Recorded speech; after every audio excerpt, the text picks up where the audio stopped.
Well, hello everyone to the second part of this video of the section 7 of the book.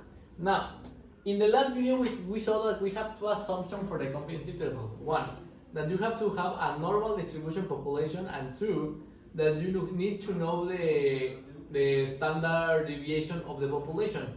But what happens if we don't have the standard deviation of population? Because, well, it's a difficult value to obtain of a whole population of the individuals. Like you take a sample to analyze the sample, but not always have like information of the total population. You have samples, but there is something.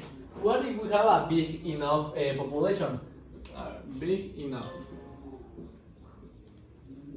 If we have a big enough population, what we can do is that we can apply a theorem that is called the central limit theorem. Now, what does the central limit theorem tell us? That any population that is big enough starts to behave as a normal population. So, normal population if big enough. Well, that sounds good, but what does that mean for us? Well, that means that we don't need to have the standard deviation of the population, because now we can use the standard deviation of the sample, because now we have a normal distribution in the sample also, not only in the population but in the sample. So now it can be in some form like change for the sample. So instead of having the one that we have defined of this part of here or what, we don't need that part now. What we need to do is use, instead of the standard deviation of the population, is the standard deviation of the sample, because now it's normally distributed, so this can be applied also. So if we do all the past calculations that we do with the population, we end up with a confidence interval that is defined as how is defined? Number 2 times. And now we have a confidence interval that does not depend on information that we can get of the population. It only depends on information that we can get from the same sample. So now it's something that we can calculate for the majority of samples. But how big does this need have to be? Well, n need to be at least over 40. This is like a dumb rule, because it like allows like to calculate mostly for how for which one we can apply these kind of equations to our sample. Now, other thing that is analyzed here, that we're going to analyze in this video, is that what if we have the confidence interval, but we wanted but we have a proportion of success in a population. So, for example, let me erase this. So, imagine we have a whole population of, no sé, of people, and some are doctors and some are not doctors. So we have the proportion of people who are doctors over total. Now, we can have if we have some kind of this population and we have some samples. So this is population. Now, if we have a sample, like we can take a sample of that whole population and check how many we have is doctors in sample over n, that it will be the value of the sample. Now, this kind of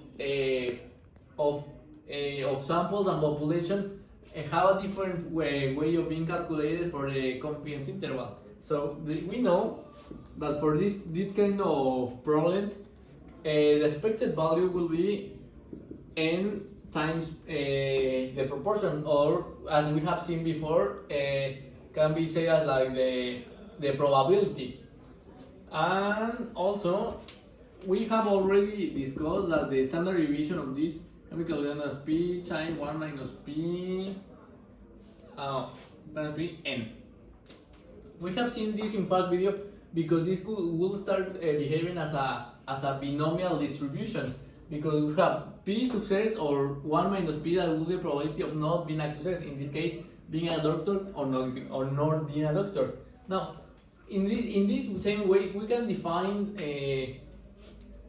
some new variable that will take into account this. As we have done before, we have our p of the sample that we can calculate. We have the p of the population over the standard deviation that will be given by this part.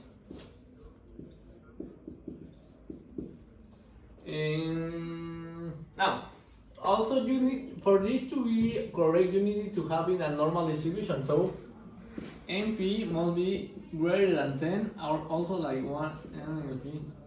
Both need to be greater than 10 to have enough individuals in the population to have a normal distribution. So now we can do exactly the same. So now the problem is that P is a lot more harder to solve, because well, we have P here, and P here. So I will not do all the algebra because it's a little too like boring. So I will give you the final result that this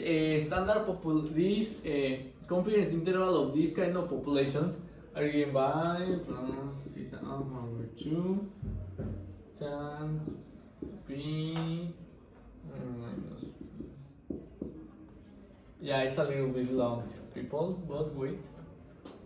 That's over 2 square over 4n square root of this part over, yeah, it's a little bit too long, but it's important to have it for this kind of situations, over 2 square for n, and this p with that weird sign means that it's equal to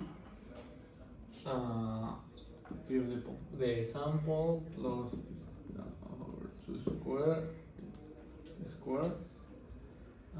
over 2n, that's 2 long 1 plus alpha 2 square over n.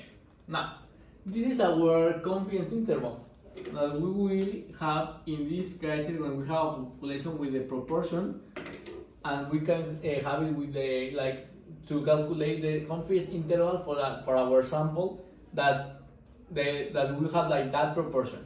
So this is the important part of this. Now that we have this, there are other cases.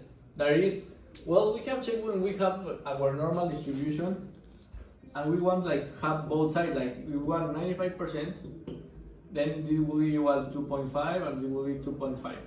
Now what if we only want the 95% but of this side, like for the upper part, like we want all of this and we not have this, that will indent this 5%.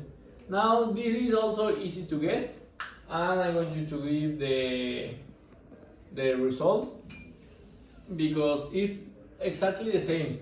Instead of using alpha over 2 as we have been using, we will be use only alpha. So these boundaries will have the form of lambda in the upper part equal plus theta alpha over, well, if we are using the one that we done, over let n, or for the lower part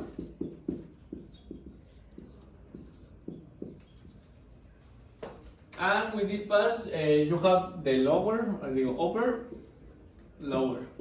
Now you can calculate and you can look, as I told you in the past video, how to look for this part in the tables of the book or internet if you wish. And yeah, so that's all for the video and for today, and thank you.